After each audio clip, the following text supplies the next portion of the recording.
Hello everyone, welcome to Task Chemistry. In this video, we are going to discuss about the different types of crystalline solids or the classification of crystalline solids from solid state lesson. This is my third video from the lesson solid state. Already I have posted two videos. If you have not watched, kindly watch and follow this video so that you will have a continuity in learning. So in this video, we are going to learn about the classification of crystalline solids. In our daily life, we are using many solids. When we check the solids, most of them are crystalline solids. They have regular shape, regular structure, and fixed melting point. They are two solids. Only very few may be powdered form. Those solids are amorphous solids. So in this video, especially we are going to see the types of crystalline solids. These crystalline solids are classified on the basis of the binding force or the type of bond present between the particles.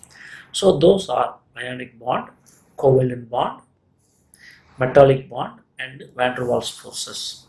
So based on these, the solids are classified into ionic solid, metallic solid, covalent solid and molecular solid. Let us see one by one.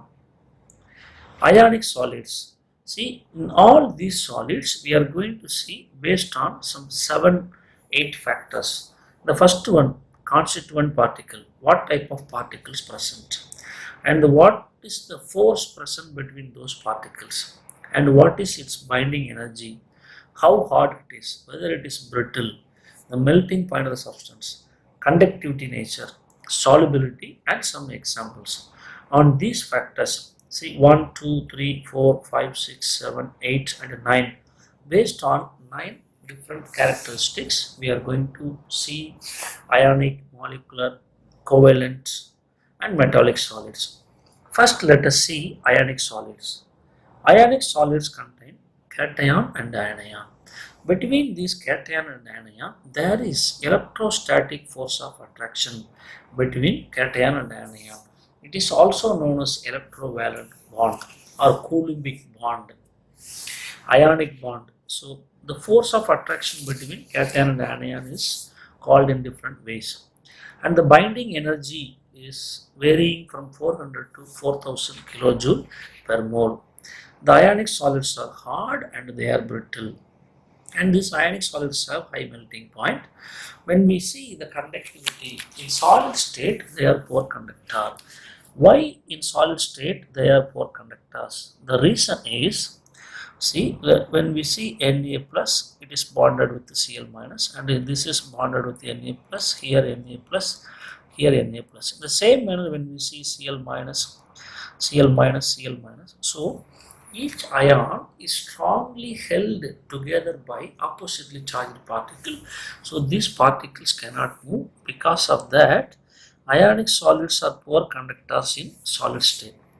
But when it is dissolved in water or when it is melted or fused, okay, the ions, the bonds are broken and these ions are free to move.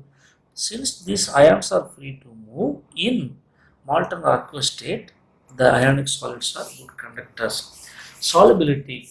Ionic solids are soluble in polar solvent and insoluble in non-polar solvent. Some examples: sodium chloride, magnesium oxide, potassium chloride, zinc sulfide, sodium sulfate, potassium nitrate, copper sulfate, pentahydrate. Like many examples can be quoted under ionic solids.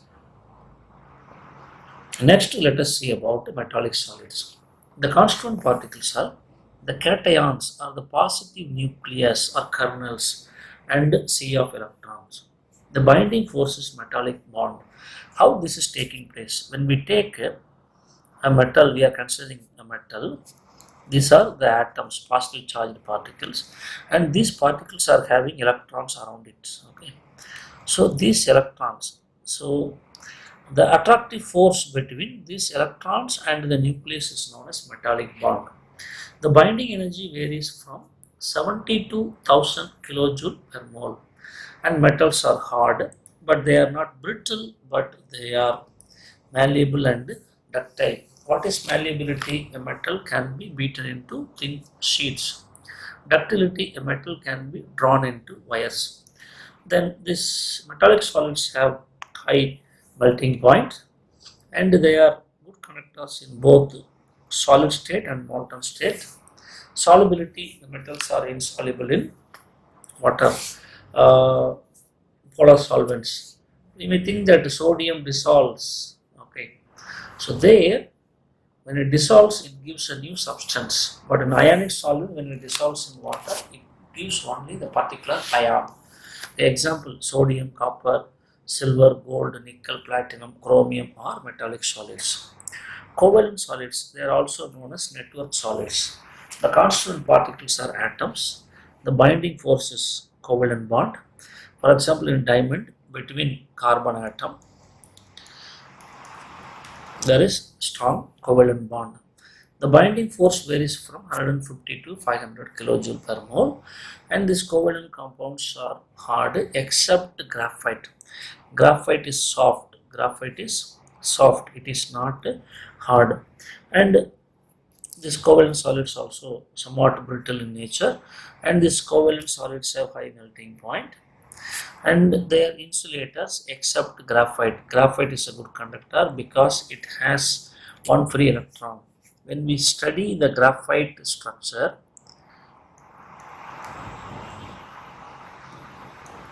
only each carbon is bonded with three carbon atoms, so one electron is free. At each carbon we can find an electron free, so that free electron conducts current.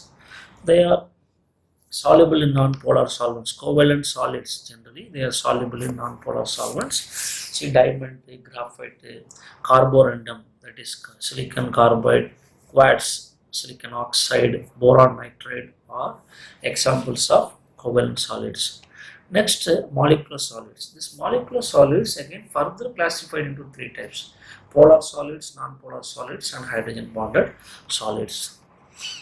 See the polar solids, constituent particles are molecules, binding forces, dipole-dipole interaction. Since there is polarity between in a particle, there is a fixed permanent dipole. Between those dipoles, there is an interaction.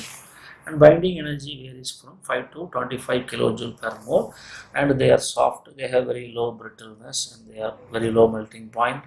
And these solids are insulators. They are soluble in polar solvent. You see HCl, SO2, H2S, NS3 are examples of polar molecular solids.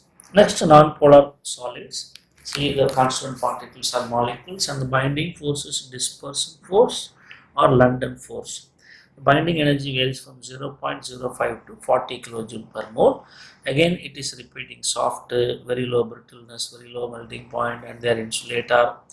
And these are soluble in non-polar solvents. Example, you see O2, O3, N2, CO2, CH4, CCl4, argon, I2, etc.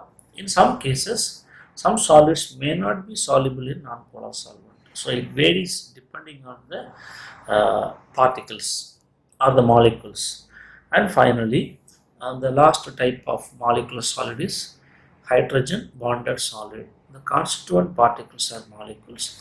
The binding force is hydrogen bonding, and it has the energy of 10 to 40 kilojoule per mole.